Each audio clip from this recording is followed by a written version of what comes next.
All right, we're live. I think there's all of you and I viewing this, Mike. All right. But let's get it started. For all those that are going to catch it on the replay around the world, for when this gets put in a time capsule and they find it someday, and it's just you and I.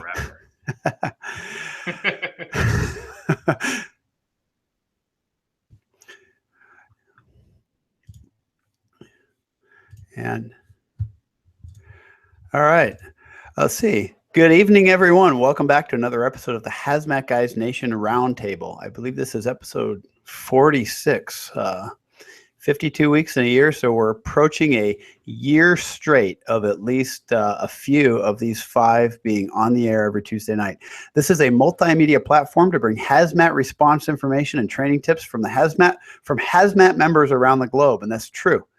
I am Phil Ambrose. I will be acting as a host for tonight's show, and I am joined by Michael Monaco from the Hazmat Guys. How you doing, Phil? I'm doing great. And now I see 5,000 viewers right now. Get a seat. Good seats going fast. I cannot believe how many viewers just popped on all at once. Yeah, hello, everybody. It's viral. Absolutely viral. And who was that you were with? Well, I'm supposed to be with Bob Salverston, but he, for whatever reason, I was able to get on to the Wi-Fi, and he is not. So I don't know where Bob is. So any of the other viewers, Bob Kosh was on from work. I'm the only one that's not at work, so cheers to that. And I have my water. You might want to stay tuned because when he does come on, he's going to be fit to be tied, as well as we discovered when he turns green, I'm able to eject him out of the room. But you said you were with the podcast, huh? Anybody? I doubt out of the 6,000 viewers on right now, I'm sure they already all know about it. But I had a good podcast story. So what is this podcast thing? Well, our podcast is a podcast all about hazmat. It is the boring intricacies of what we do, and we try to take it and spice it up a little, add some kitchen table humor to the discussion, and just chat about all things hazmat, whether it be the chemicals, response, anything that's going on, things that are the hot topic for the week. We like to touch on them. And I see that my co-host is trying to pop on. Oh, Phil. That concludes our episode of It Is Now Just the Hazmat Guy Nation. At least make it look like you're hurrying out the door. Yeah, technical difficulties. Yeah, all right. Let's hear the dispatch. Okay, for the rest of the remaining 6,999, let's see, that was Mike Monaco from the Hazmat Guys podcast. And you also saw there Bob Salveson from the Hazmat Guys podcast, who we're going to be able to actually look into, and let's see, Mike didn't leave. I'm going to leave him there because maybe something exciting will happen. There's an FDNY Hazmat 1 or Squad 288 member, so they just got a call. Bob Kosh was trying to call in and had some technical difficulties. So if anything let's save this show. I'm going to go through the news. And one thing I'm going to try to do at the same time is also monitor some YouTube comments. If anybody, those that know me, want to text me also, I'll take a look at those and I'll go through the news real quick. So sorry about that. We tried. I was the only one that wasn't working. Jason Rogers from Hazmat Nation. He's been up for the last 24 hours. His, I guess this is public knowledge, but his first in area that he's responsible for, they had potential water contamination throughout their city. So his emergency manager role took over and handling that. Nobody is hurt. It sounds like the situation's remedied, but it wasn't necessarily a hazmat situation, but his role as emergency manager, his other hat for his county kicked in. So he's been up for quite a bit, making sure the people of their community have fresh water to drink. Anybody that just joined now, out of the 6,000 people, we had 2 from Hazmat 1 that just got a call, and then Bob Kosh that was having technical difficulties. And anybody that's been around long enough knows that that's par for the course. So I'll get into reading the news and also try to follow up on anything somebody sends in. This could actually be go down in history as the worst show ever, thanks to me. But I'm going to check out this news. I'm going to do my best. I wish it was like the Hangouts where people can send messages while we're live. So I'm going to try to monitor any YouTube comments and stand by while I start to do that because I also can't have the volume on. So, all right, I got the YouTube comments up, and I'm going to get this party started, as Christine says, and Bob's in there. So everybody be careful because he's viral and that he does have technical difficulties happening. So I'm going to do like Mr. Rogers and just say hi to everybody in the room. Hazmat 7, if nobody knows him, that's Todd Burton from San Diego County. Pushed out some incredible content that we get to push on Hazmat Nation. Kevin Ryan, how is it going? Good to see your name there. Mike Kimura, love all your stuff on the Facebook. He's quite the poster. I am going to build a wall around you and make Bob Lundgren pay for it. Gerard, Christine, and Kevin. Yeah, and the other 6,000 that are out there. And Bobby's checking in saying they're going to Manhattan for a possible collapse. So stay tuned here for the breaking news on that because we're going to get before anybody else. And let me read the news. And as you know, we normally go around the room and give 2 minutes for everybody. We didn't have a chance to do that. My 2 minutes was going to be my first in. We actually had, and this should be interesting to everybody, and I'll expect some comments from Todd. We had a BHO lab just up the street. We're talking one signal, maybe 2 blocks away from our fire station. I wasn't on duty. I got called about it. It was a BHO lab, and these were individuals, I believe they were young, if not teenagers, that were still using old YouTube information and using the actual butane, which as we know is volatile. And Todd will put it up on the sidelines there, because I can't remember the name of it, what the professional BHOers are using now, which extracts the THC and gets their byproduct without the explosivity. So of course that call came in right up the street from our hazmat station. It came in as a fire response, and I cannot put up the pictures here, but just imagine a whole lot of cans of butane. The fire was easily put out. The explosion did not cause any major damage, but it was kind of a full-blown little setup. And I encourage you to go to Hazmat Nation and also look at Hazmat 7 for more info on the BHO. That's going to be a hot thing. And now that so many states have legalized marijuana, believe me, they are going to find ways to make more money off of that. Now to the news, and let me check over here on the YouTube comments if there's anything I'm doing right or wrong. Holler. We got an apology, and we've got say something. Okay, good. Blasting or closed loop CO2. Okay, man, I'll get back to that, Todd, on the marijuana. This was I wasn't there. They were making. I know they were doing honey oil, and the pictures I got from the scene were just a pile of cans, cans of the butane that lit off. It was initially knocked down. The mom didn't even know this was going on, I understand, and she initially knocked down the fire with a dry chem. Thanks, public, for doing that for us. We always appreciate that. All right, so here's one. If Bob is able to chime in, it's great. I can talk about this because I wasn't there, and it was up on Hazmat Nation. So the news story out of Orlando, that's Florida, and everybody knows that that's where Kosh may live and work. The Orlando Hazmat team neutralized chemicals.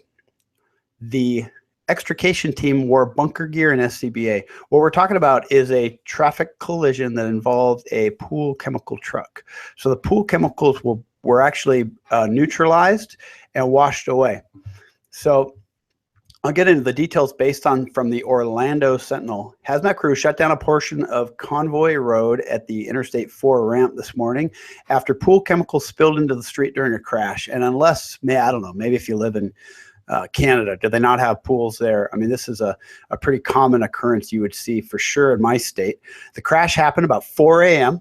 and blocked the I-4 west on-ramp along with several lanes of eastbound Conroy Road for all those. This incident has been cleared, so there's probably no traffic left. Details about the crash weren't released, but police said 3 vehicles were involved. One of the vehicles belonged to a pool service company and was towing a trailer with chlorine and sulfuric acid on it, police said. An unknown amount of the chemical spilled on the road, prompting an Orlando Fire Department hazmat crew to respond. Crews worked for more than an hour to clean up the spill before reopening.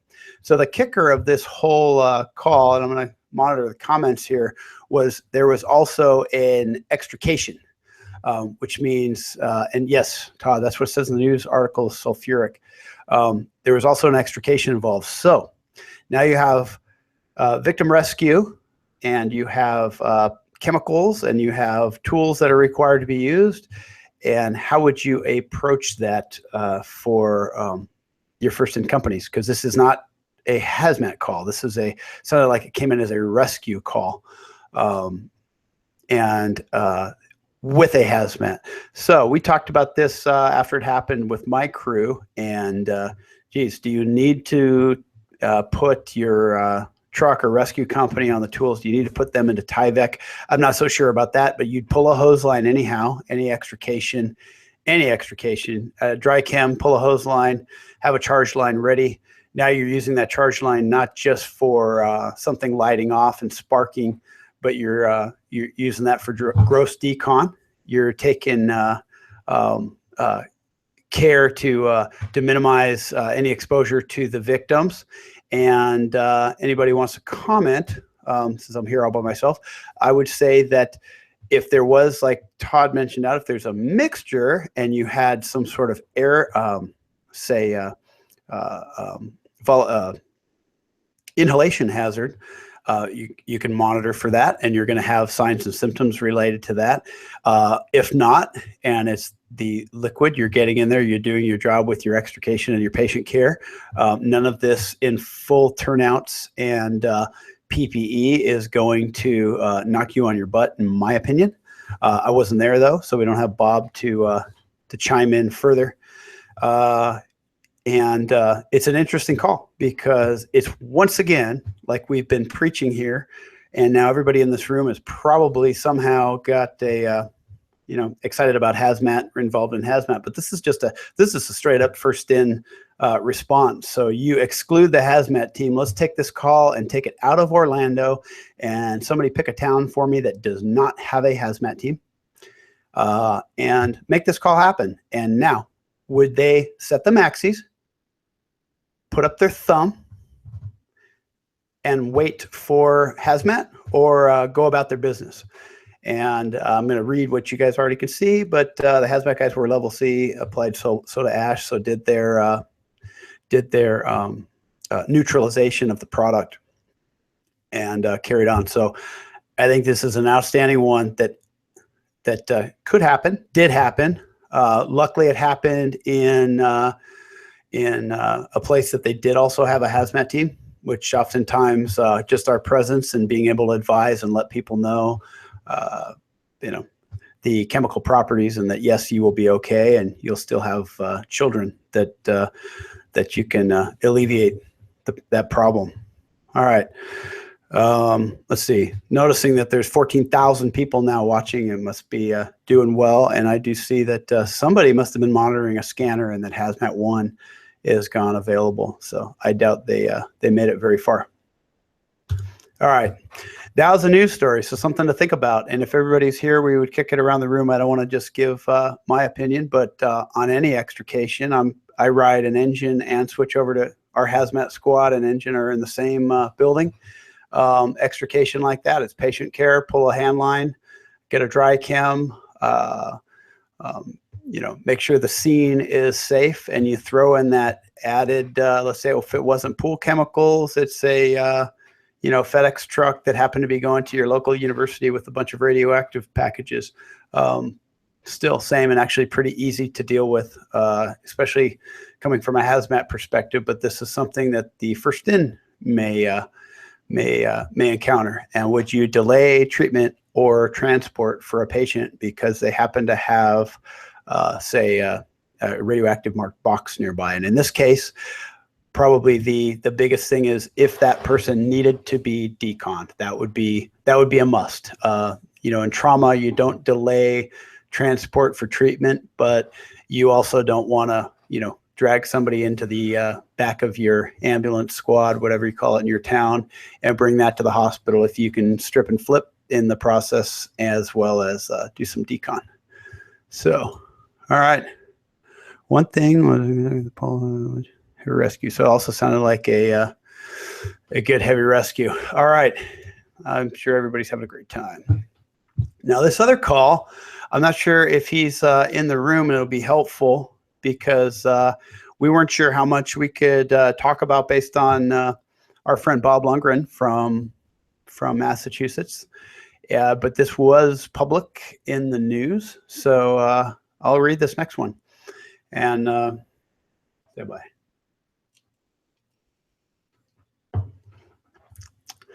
This was also on Hazmat Nation. We grabbed it out of the news, and in fact, this is another chemical call that I'll read the details of if you hadn't seen, and we'll see, and I'll check in with any other comments. And I was pausing here because when I'm talking, there's a little bit of a delay on the YouTube. And Trent, man, I'm sorry I didn't call you today. Things got busy. Everybody, Trent there is an Iron Man, so give him lots of respect, and don't spray him with water. He may rust. I would caution to neutralize it unless the advice of industrial hygienists. Why? What's your biggest thing going on with neutralizing?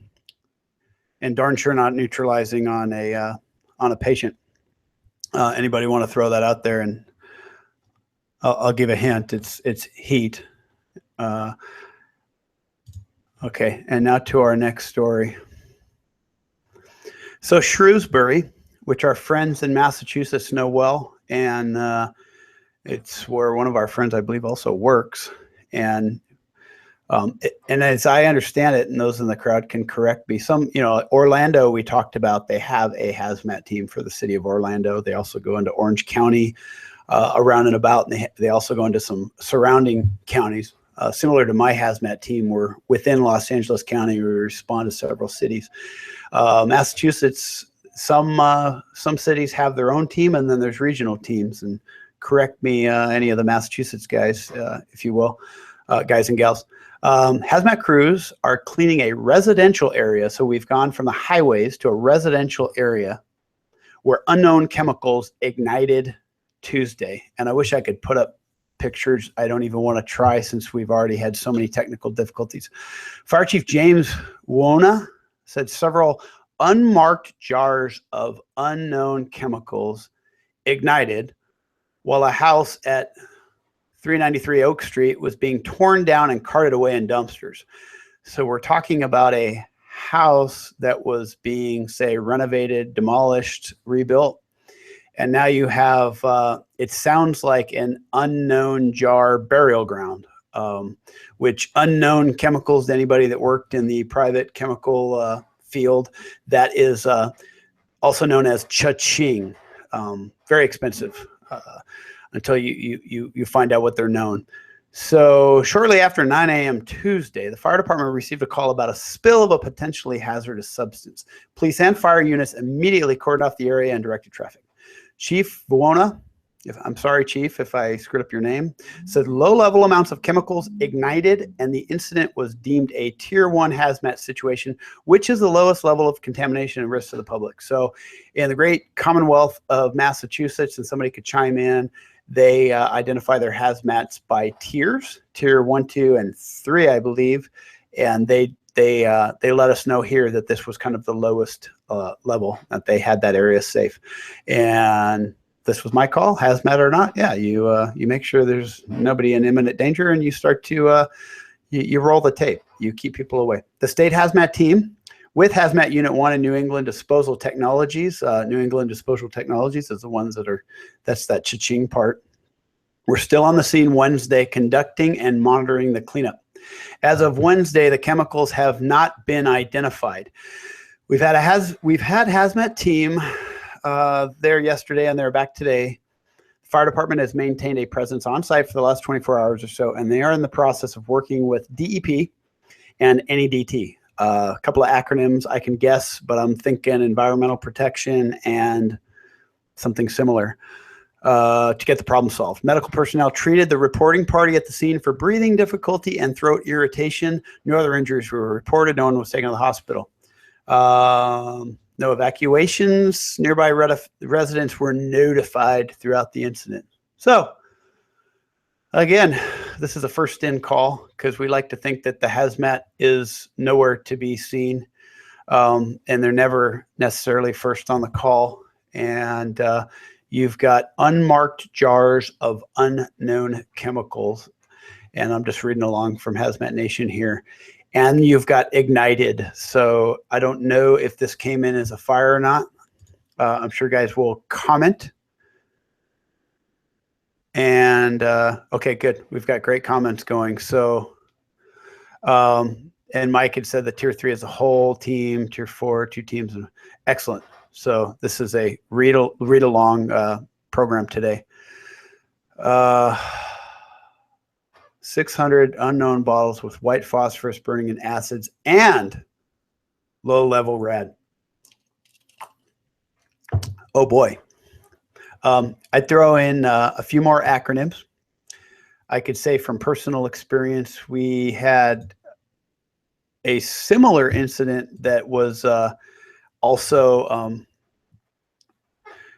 deemed safe to the public, but same type of thing that involved a few. It was an ancient burial ground that got disturbed, and somebody swept their problem under the rug, and then the problem resurfaced. The good news, and it sounds like this one too, there wasn't a nursery school nearby, and there wasn't babies crawling around in their diapers getting contaminated. So it became very similar to what you would call a cleanup site. And anybody that's done any DOE work, another cha-ching for cleanup, you cordon off that area. You have somebody finding who's going to be the responsible party to help pay for this, and you systematically go and clean up. And in this case, low-level rad, you're suspecting why. Where did that come from? Was this some sort of chemist?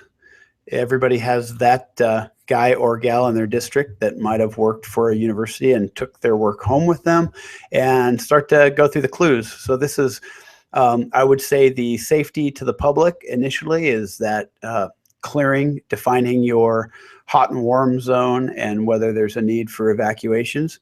Of course, a good hazmat team will also start doing all their tech ref and share that with the incident commander so that there's not any sort of hysteria, so that you can keep everybody in the loop on what's going on.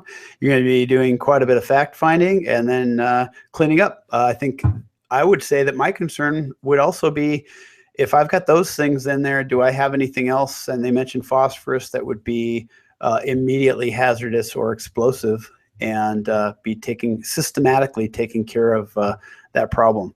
And I believe that's what they did. So I hope in the replay, all these comments, that's why I'm reading some of these, because if they don't come up in the comments, then this show will be completely useless.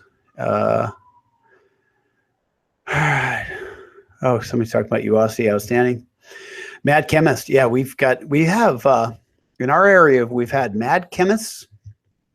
In a previous hazmat job, I went to several of those because I worked for a university where they'd call us out because the old PhD passed away, and then they found in his garage more than just the peanut butter jar of turpentine, but lots of good stuff, and we'd go and clean that up for disposal, which anybody that's in the disposal business, once you start getting into radioactive or mixed wastes like radioactive mercury, then you're really, it starts getting expensive. As well as, at least here in the LA area, you have old special effects guys and gals that were in that kind of world, and they might have taken some of their stuff home with them to perfect their craft, which involves blowing things up. So I've been on a few of those, and everybody, Hazmat or 7 is Todd Burton, and he's been on more than probably everybody in the room. Well, I'm glad I mixed a double today. So let's see. All right, good. Tiers and UASI, awesome. Tiers, TIERS E-R-S, not T-E-A-R-S. All right. Okay. Well, those were the 2 calls. I had another one I talked about last time that we're still going to put on Hazmat Nation that involved, and I'm glad that Todd's on here now. It was some nuke medicine that they're doing. It came over from Europe. Some new procedures they're doing in 5 hospitals across the country. That was kind of an interesting one because it was an isotope we could not find in any of our reference materials. In fact, and when we finally resorted to Google, it was really you just found all the because this was the latest and greatest treatment for I think it was pancreatic cancer. It guaranteed you to live another 10 years. So people that had the money were really going after this. And I'm going to start to close. And I noticed that Todd kind of gave a plug on the LabID.net. That's something he's been working on, which is basically an app to assist in decision making. I've seen a copy of it. It's outstanding. And once he gives the word, we'll put it all over Hazmat Nation. We appreciate all the support on Hazmat Nation. We've been getting a solid, it's about 1,000 views a day minimum, up to 1,500, all related, all hazmatter types, which has been, we've been really stoked about that. We thank Ryan Henry, who's our newest addition. Oh, I'm on a riff. Oh, both of you guys are back. Who's doing more of the industrial Did we miss anything? fire. No, we just started. I was, no, seriously. Welcome back, everybody, to another episode of the... It was 6:43 my time, so I was about to close up, but I guess a building didn't fall down, which I'm glad. And if you guys want to, given your, I know you put in some comments there. We had the 2 calls, the Orlando pool chemical versus other cars, which, you know, the hard things, meaning the vehicles, are probably the most dangerous in that whole thing. And then the Bob Lundgren's call, which I don't think I did it justice. And as soon as we're free to really talk about that and show pictures, I'd love to put more stuff on Hazmat Nation, and perhaps the podcast can even interview, because that sounds like an interesting call. Go ahead, guys. Well, absolutely. I would just like to, I don't remember who said, I think it was Ryan Henry, said something about using a thermal gun on I don't remember who it was. Somebody was talking about moving an acid to a base and going and overshooting the mark. And I know we've talked about this in the past. We've never really gotten to depth in it. Maybe next episode I will get into depth. It's you can use something called titration. It's a technique in chemistry where you, simplistic terms, you do a mini experiment to figure out the quantities needed. So you know, if you have 60 gallons down, you do, a small cup or a small container of it, and you run the experiment in there and say, okay, I need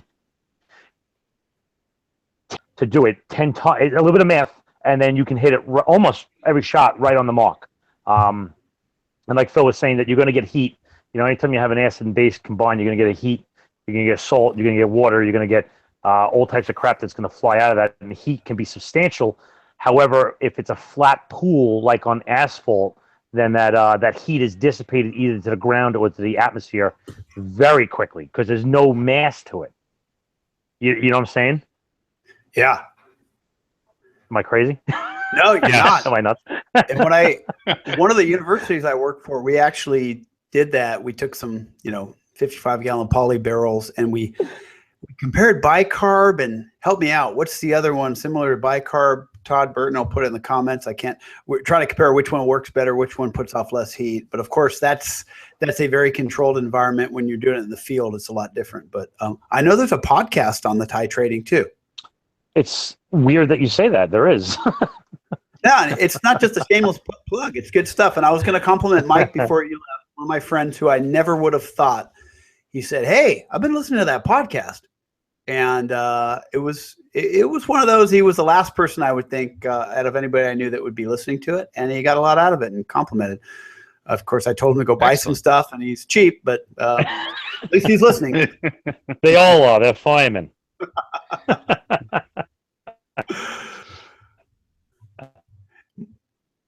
Mike, you To got the show, anything it to was add? amazing. Thank you. Sodium I bicarbonate. don't. Sodium carbonate. Yes, that was it, Todd.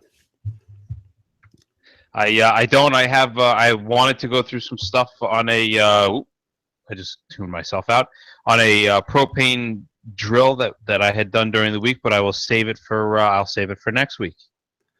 Yeah, and this one, I think all 10,000 of our viewers watching, they should realize that we've stuck to this 46 weeks in a row. Out of the 5 knuckleheads you've seen, at least one of us shows up, and we're going to keep doing it.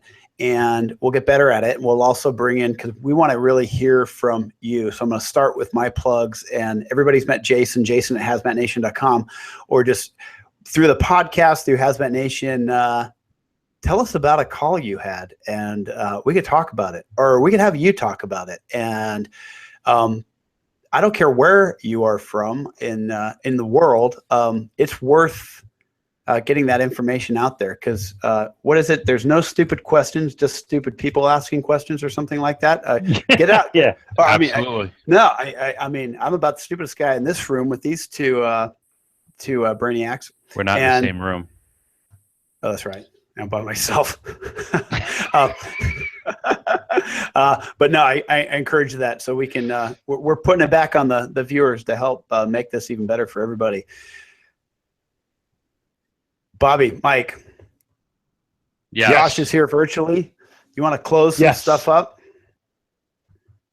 Sure, Mike, go ahead. Light it up. All right. Well, even though I feel like I just said hello, I guess I'll say goodbye. Michael Monaco from the Hazmat Guys. You can find me at mike@thehazmatguys.com. You can also find the podcast on that me and Bob do, the Hazmat Guys, on iTunes, Stitcher, Google. You can follow us on Facebook, Google+, pretty much every social media outlet out there. So plug in, get connected, and we would love to start having people on telling us about their runs, their jobs, their events, their things that they've done in their life, both successes and failures. I love the failures.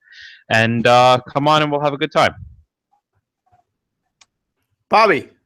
Yes, I am also one of the Hazmat Guys. We have the podcast, like Mike was saying, just a couple of things. Our law, which is, if you think Hazmat's boring, wait till you hear us do law. No, we actually, it's one of the better received episodes. A lot of people are getting their mittens into this one.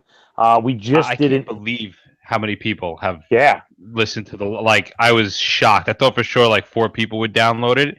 We're getting thousands of downloads on this one. It's awesome. I'm just amazed. Yeah, and actually, part 1 of our interview with Dr. Dennis O'Neill, who is the director of the United States Fire Administration. He's the guy that runs the entire nation's fire administration. He's on our show this week and next week. And then we're going into some other pretty cool stuff that we don't want to let the lids out on, but it's going to be awesome. I'd like the small cameo of Mike's shoulder of John Hansen. Excellent dude. And we'll see you next week as far as us. Awesome. And anybody that didn't catch that, they said Dennis O'Neill. That's like the real deal. Dennis O'Neill. I had the opportunity to meet him, and what a super guy. But that's who. I mean, We're allowed to call him Dennis. Everybody else, it's Doctor. Yes. Oh. Yeah. Yeah. Wow. We got Denny. Whatever. D-man. Den dog. Nice. And I'm just going to close with this plug for all 10,000 listening. So I was real excited to go Saturday night to the Firefighter Cancer Support Network 11th gala, which and how did that turn out? It didn't happen. It was in downtown Los Angeles, and there happened to be a 5K with lots of orange slices with individuals running around the building.